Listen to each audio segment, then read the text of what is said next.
Gibraltar Point Lighthouse, located on Centre Island in Toronto, Ontario, is that city's oldest landmark. For generations, it has safely guided ships around Toronto Island. However, this tower is surrounded by a haunting mystery that involves the supposed murder of its first keeper.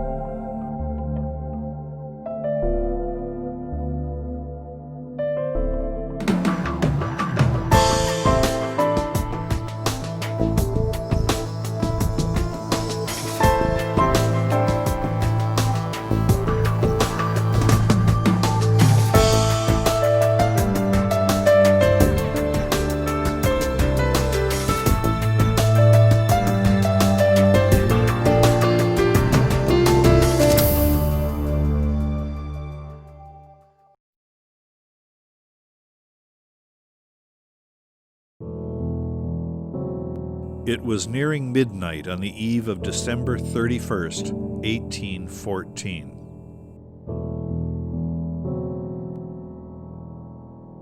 The War of 1812 was on its last legs, as officials from both sides of the war were preparing the details of the Treaty of Ghent.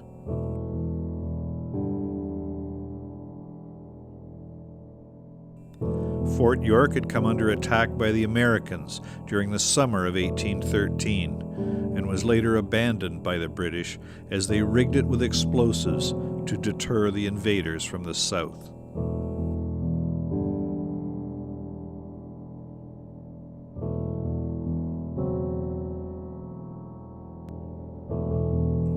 The fort was later rebuilt and served as an important soldier posting through the rest of the war.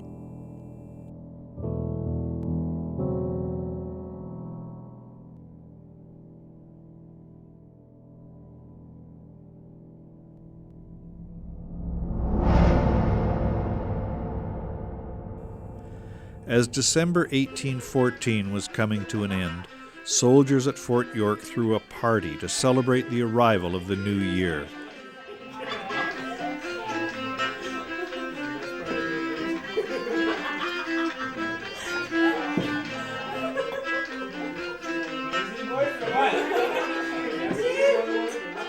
This included everything from home-brewed alcohol to a small gathering of loose local women.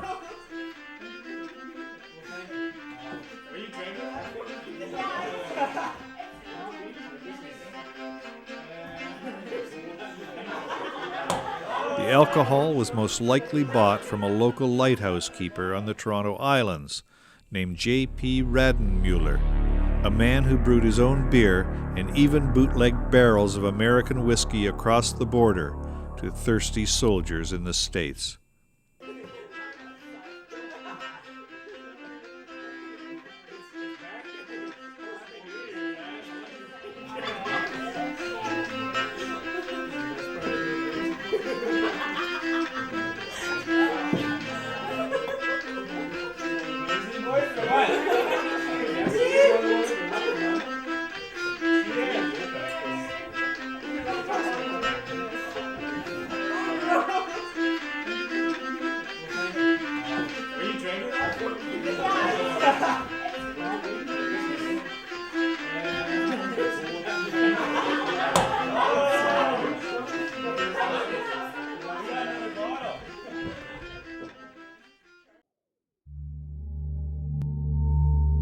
They consumed much more than their fair share of alcohol and weren't quite ready to put a stop to the celebrations.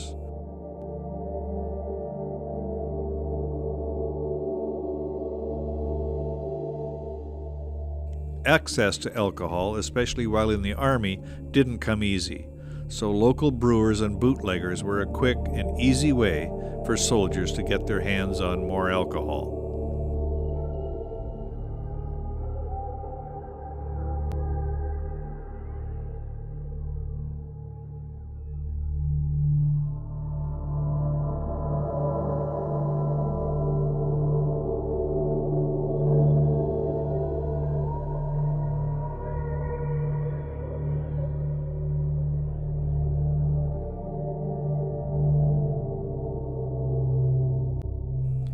The soldiers would have returned to Radenmüller that day to replenish their supply, but were sent away by the lighthouse keeper either because he was out of alcohol or just refused to sell them anymore.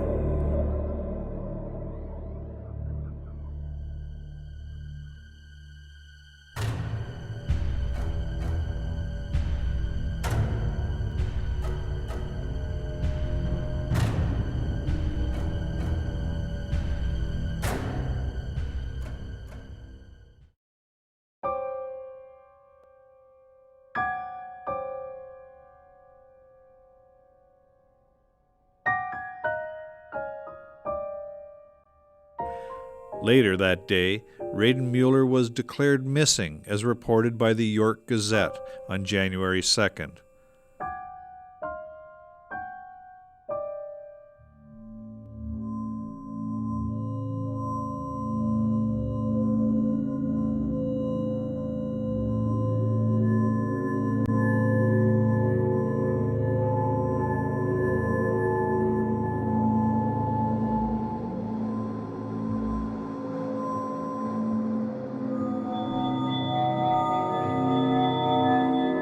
It is still unknown how J.P. Radenmüller died.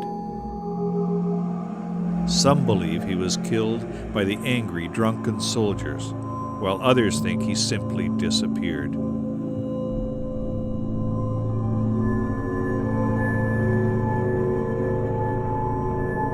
Either way, Radenmüller was never seen again.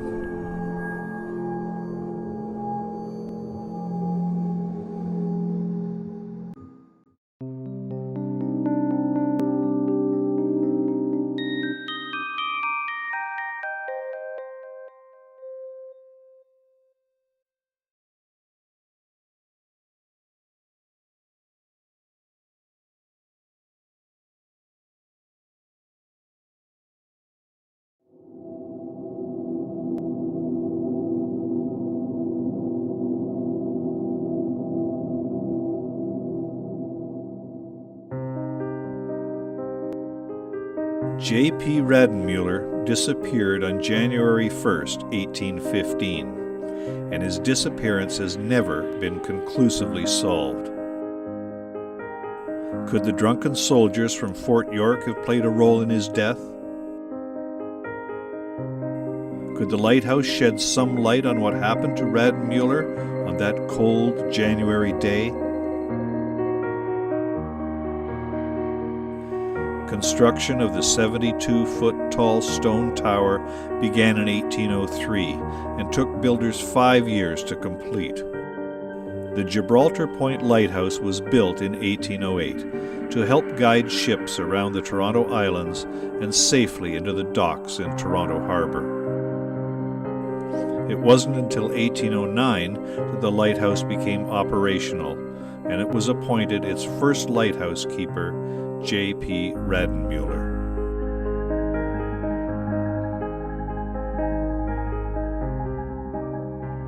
It is an interesting building.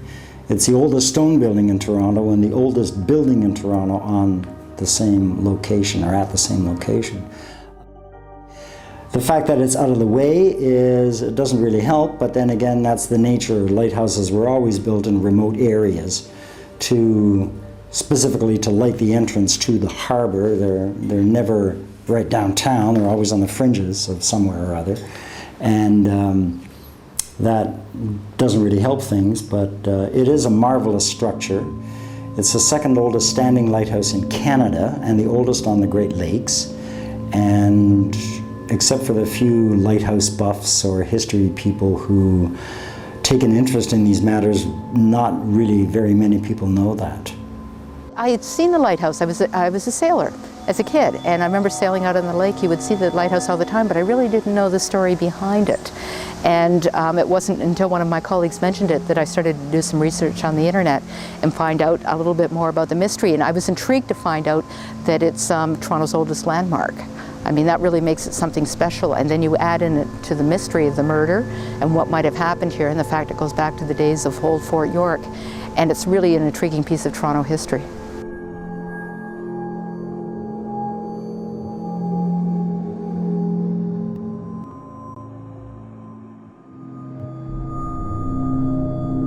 J.P. Radenmuller was the Toronto Island's only resident at the time.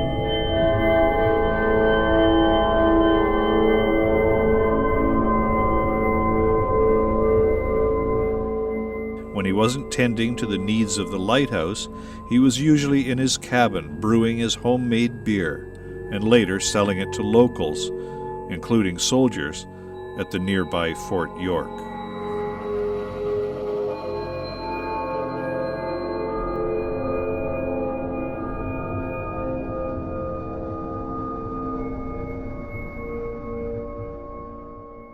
But he also had a little bit of a side business. He used to brew his own beer right down here by the cabin that lay behind the lighthouse. And he used to sell this beer to the soldiers. And this went off quite successfully for about 7 years, from 1808 to the early winter, January, February of 1815. And apparently at that point, though, there was a little bit of an altercation. It was sometime on January 1st, 1815, that J.P. Radenmuller met his fate.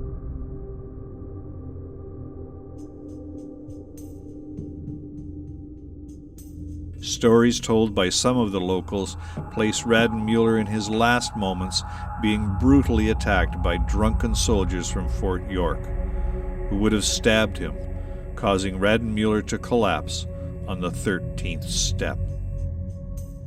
I think Old Fort York during that era, when you weren't actually out fighting, that there probably wasn't a whole lot to do with your time and coming over and visiting the local, the bootlegger to get some beer. Doesn't surprise me at all. It doesn't surprise me at all that there could have been an altercation from that. Factually, my take on it is the story of Rademuller's murder by soldiers is something that's spun almost out of whole cloth. No one really knows for sure. And it's nice to frighten people with gory details. But the fact is, if he was murdered, it didn't even happen in this building. It would have happened in his house or his shack. There was a little wooden hut that was torn down in the 1920s that he actually lived in.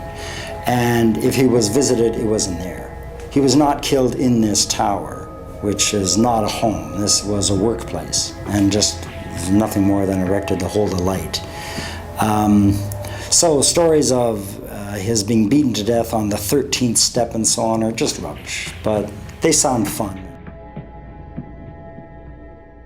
There are so many variations on the story that it's difficult to gather what actually took place on January 1st, 1815. It's even possible that Radenmuller could have fallen through the ice or slipped and fell through an open section of water along the shores of Lake Ontario. But then that might take away from the romanticism of the story and take away so much of what has become a standing legend on the island and across Toronto.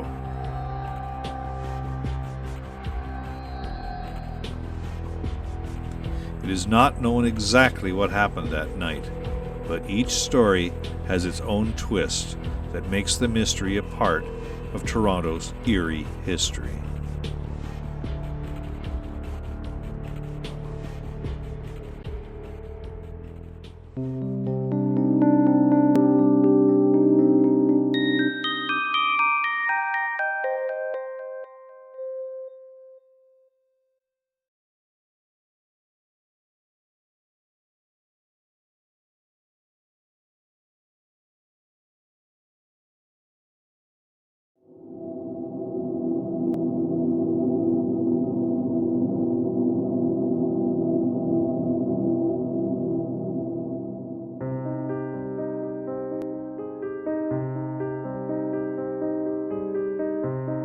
J.P. Radenmuller went from being a simple lighthouse keeper to the main subject of a complex and multi-layered urban legend.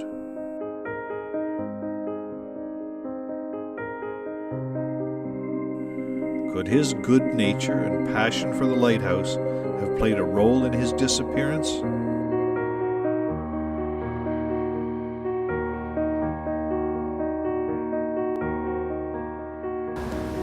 Well, there's things I would like to know about the lighthouse. I wish I had access to more records, and I'm afraid they were destroyed, lost. The Canadian Coast Guard would have been the last ones to have official records of the operation of this lighthouse.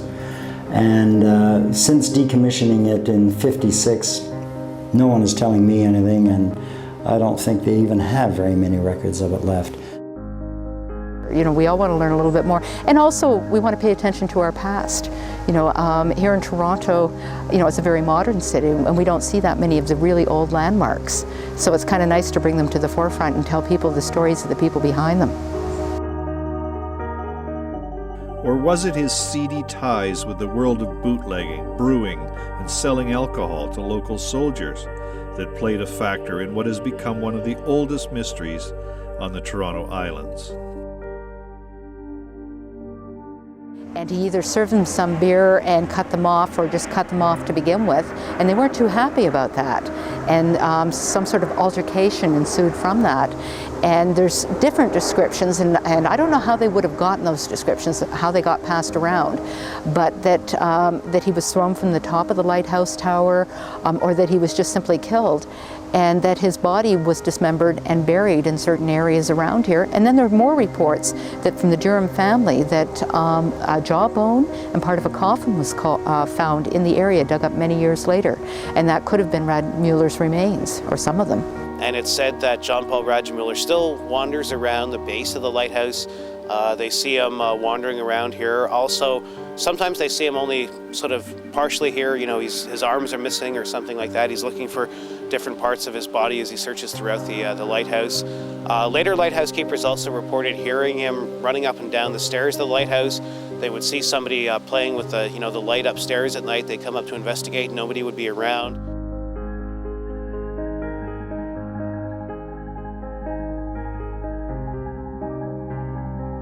I think obviously the story has been going around for a long time, and even though I've never really seen anything myself directly or anything like that, some of the people in the group did claim to get a sense of him here. I would be willing to believe that there must be something to the story. People have been telling it for so long. The story's been circulating for 170, 180 years, so there must be something to keep it going, I think.